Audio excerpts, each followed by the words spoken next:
Welcome to the reading of Guide's Greatest Hero Stories. This is Chapter 14, Talk Show Witnessing, by Edna May Olsen, October 20, 1982. Dad, Brett said one morning at breakfast as he reached for another slice of toast, there are so many confused people in the world. I think you're right, his father commented. But what prompted you to say that just now? Well, I've been listening to the talk show, Brett answered, and it's hard to believe that a lot of people have no idea why the world is in such a mess. What's the talk show? Mike, his younger brother, chimed in. Is it something on the radio? Yes, Brett explained. It's on every afternoon and evening. Sometimes there's a guest, and after the guest speaks for a while, people can call in and ask questions. At least once a week, the show has what's called open line. That's when there's no guest speaker. People just call up and say what's on their minds. I listen to it sometimes. Mum joined in the conversation. They discuss quite a variety of subjects, including politics and religion. And I agree with you, Brett. I'm often amazed at the people's lack of Bible knowledge. So many listeners wonder what's happening, but don't know where to find the answers. That's right, Brett nodded. One woman called up the other night and talked about the increase of crime in the world and asked the host what was going to happen to us. All he could say was her guess was as good as his. What an opportunity for witnessing, Dad said thoughtfully. Doesn't anyone ever tell the listening audience the real reason for all the crime and misery in the world? Not that I've heard, Mum answered. It seems that no one knows. Everyone just hopes that things will eventually get better. Someone should tell them, Brett commented. Hey, that gives me an idea.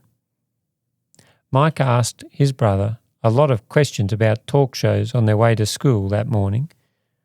Brett explained that talk shows are broadcast in most major cities and are an effective means for ordinary citizens to make their voice heard. A few nights later, Brett was listening to the radio program. A worried caller quizzed the host as to what he believed was causing all the problems the world is now facing. The host said he felt that things weren't any worse than they had been years ago, but that because of television and radio, people were hearing more about them. The woman wasn't satisfied and wondered where she could go for answers. Brett opened the door to leave his room. Everyone else had gone to bed, so he crept silently down the stairs and into the family room. He dialed the phone number he knew by heart. After a long wait, he heard the voice of the talk show host on the other end of the line. Good evening. Welcome, the host. You're on the air. Brett's heart almost stopped beating. Too nervous he couldn't utter a sound. Line 1. Are you there? Say something, coaxed the host, or I'll have to go to another line. Brett gulped and took a deep breath. I just wanted to tell the lady why things are so bad in the world, he said timidly. How old are you? Questioned the host. 12, quivered Brett. Well, young man, what do you think is wrong with the world? Brett found his courage strengthening. The reason the world is so bad is because of sin. Things will never be any better until Jesus comes. and then there'll be a new heaven and a new earth." "You don't say."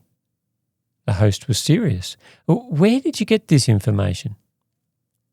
"It's all in the Bible," Brett continued, warming to the conversation. "I'm delighted to have the privilege of listening to you," the host said, "and I find it amazing that a young fellow like you knows so much. I wish I could have your faith," he continued. "Oh, you can," Brett said excitedly. "It's so simple. Just ask Jesus to help you." He promised that he— "Phone again soon," the host cut in, "but right now I must go to another line." A few evenings later, Brett made his second call to the radio program. This time, talking was easier. The host remembered him and said that he'd received many favourable comments on Brett's first call. "Take all the time you need tonight," he encouraged. A few minutes later, Brett ended the conversation by suggesting that the listeners obtain a copy of The Great Controversy from the local Seventh-day Adventist church where he was a member. This book explains in more detail what I've just talked about, and it's free. To Brett's surprise, the host agreed to stop by the Adventist church for one when he was in the vicinity. The next morning, Brett told his family about the two calls. Dad looked a little concerned when Brett mentioned he had invited the listeners to ask for free copies of The Great Controversy. "Do you realise how many people heard you last night? Could be as many as 100,000. I'd better alert our pastor so he'll have a large supply on hand." "But Dad," Brett exclaimed after his father got over the initial shock, "I was able to speak to all those people about Jesus. Don't you think it was worth it?" "I certainly do," Dad answered.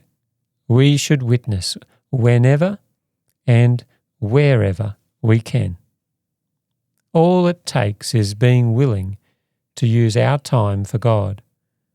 I'm glad to see you understand what Jesus means when he tells us to go into all the world and preach the gospel." From Mark 16:15. You reached a large audience last night.